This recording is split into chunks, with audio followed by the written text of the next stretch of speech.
watching me.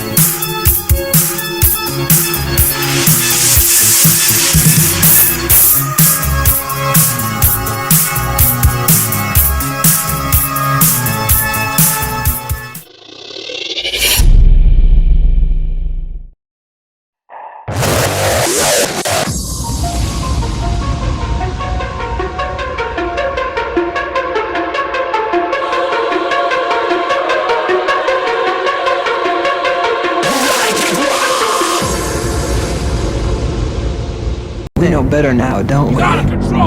Devils don't come from hell beneath us. They brought their warrior. No, they come from the sky. Since the dawn of our civilization, all the way to the time of this breaking news, we humans believed that everything that exists up there is only what we can see with our eyes and with our optical instruments.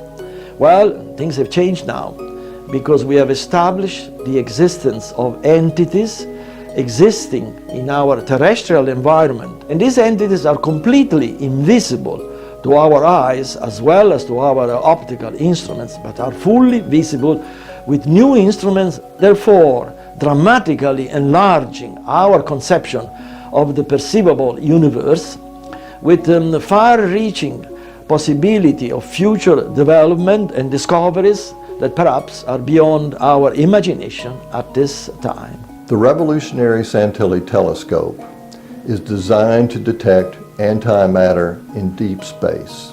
By antimatter, we mean an entity with characteristics that are the exact opposite of ordinary matter, including the index of refraction of light, which is opposite. As you can see in the diagram, we have two telescopes, the Santilli and the Galileo. Now, if you look closely, you'll see that the only real difference between the two is the lens. Notice that the Galileo uses a convex lens, whereas the Santilli telescope uses a concave lens. Now, when ordinary light passes through the Galileo telescope with the convex lens, that lens focuses the light and can be recorded, or the image recorded, by a digital camera. Should antimatter light pass through the convex lens, it would merely be dispersed along the walls of the telescope and not be focused at all. Now, the exact opposite happens with the Santilli telescope. When antimatter light passes through the concave lens, it is then focused and provides an image that can be recorded by a digital camera. Ordinary light would be dispersed among the walls of the telescope. Galileo originally conceived and constructed his telescope for discovery in deep space. But as we all know, Galileo telescope is today used for all sorts of terrestrial view. Our telescope had essentially the same fate, because it was originally conceived for the detection of antimatter galaxy way deep into space. However, to our great surprise, we discovered that our telescope can equally detect entities in our terrestrial environment that are completely invisible to our eyes, to our binoculars, or to Galileo telescope, but are fully visible in cameras attached to our telescope, for which reason we call them invisible terrestrial entities, ITE. We have detected at least two types of ITE. The first type, also called dark ITE, essentially consists of entities leaving a dark image in the background of digital cameras attached to our new telescope. And the second type, called bright ITE, essentially consists of entities leaving this time a bright image in the background of digital camera attached to our telescope, often visible without any enlargement. Our discoveries of invisible terrestrial entities has been independently verified by American astronomers, also according to publications available in the internet. I am a scientist, formerly from MIT, Harvard and other leading institutions around the world. As such, my duty is that of documenting the existence, quote unquote, of those entities. The question what those entities are must be answered by our government, because those entities appear to conduct unauthorized surveillance of rather sensitive civilian, industrial and military installations. What we have learned is that reality is much bigger than we originally supposed. Reality consists not only of things that we can see and observe with our eyes and ordinary telescopes, but things that we can't see with our eyes and with ordinary telescopes. But the Santilli telescope allows us to see things that we have never seen before. For years, astronomers have been puzzled by a quandary known as the global missing baryon problem, which struggles to pin down the whereabouts of unaccounted for matter in the universe. So where has all the matter gone? Scientists may have just figured it out. Astronomers at the Commonwealth Scientific and Industrial Research Organization's Compact Array Station in eastern Australia have reportedly made a mind-bending discovery. Using compact array telescopes located on site, they report that researchers may have uncovered invisible entities so large that they could stretch the length of space it takes Earth to make a full rotation around the Sun. The entities are located in the Sagittarius constellation, and the missing matter scientists have been searching for could be contained within them. Via the Galileo and Santilli telescopes, completely absent of any invisible terrestrial entities, confirming that the ITE are not a result of conventional light.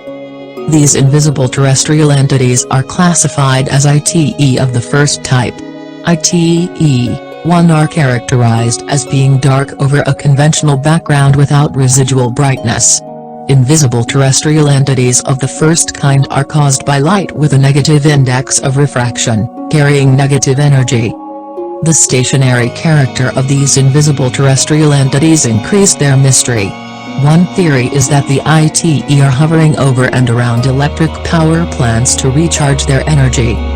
Furthermore, this video shows the detection of invisible terrestrial entities in many different directions, again implying that there exists no corresponding conventional light with these ITE of the first kind.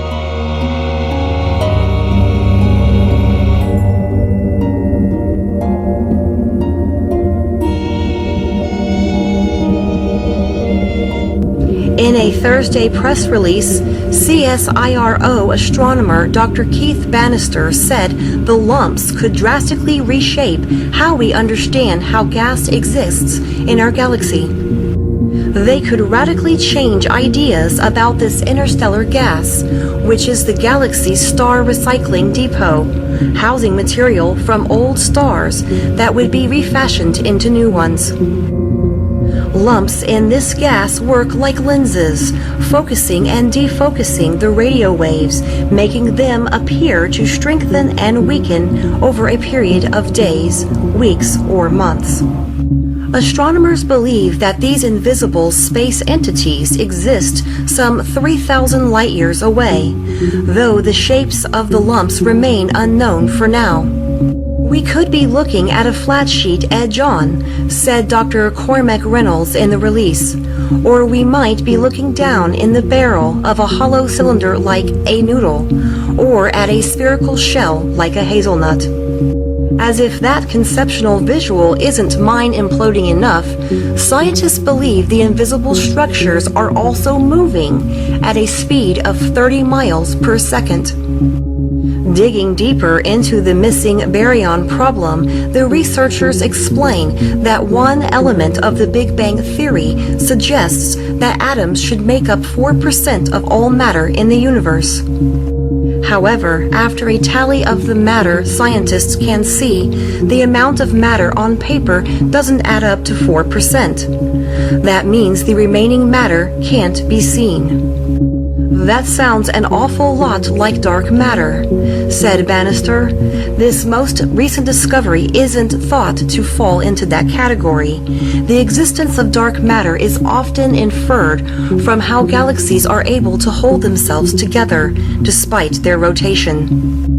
These structures are not thought to play a part in that.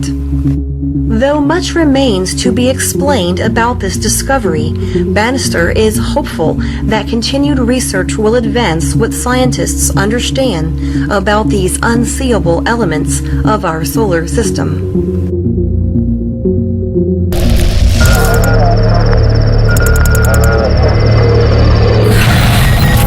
A mysterious radio signal confirmed. We are not alone in the universe. A signal from an extraterrestrial would be like a knock on the door on a dark night when you're not expecting anyone. The effect is going to be to change our civilization completely. It's back to the drawing board for all of us. For months, scientists have been feverishly decoding their final message. Blueprints for a mysterious machine. By the time they have the technology to come here, they have the technology to do anything.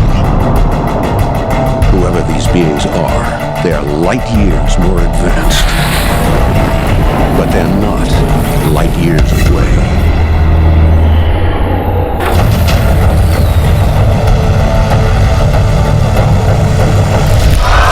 What the f? Come on, get out! Greg! It's too late for you! You're already in the hole! Damn it! Get off me, it's easy!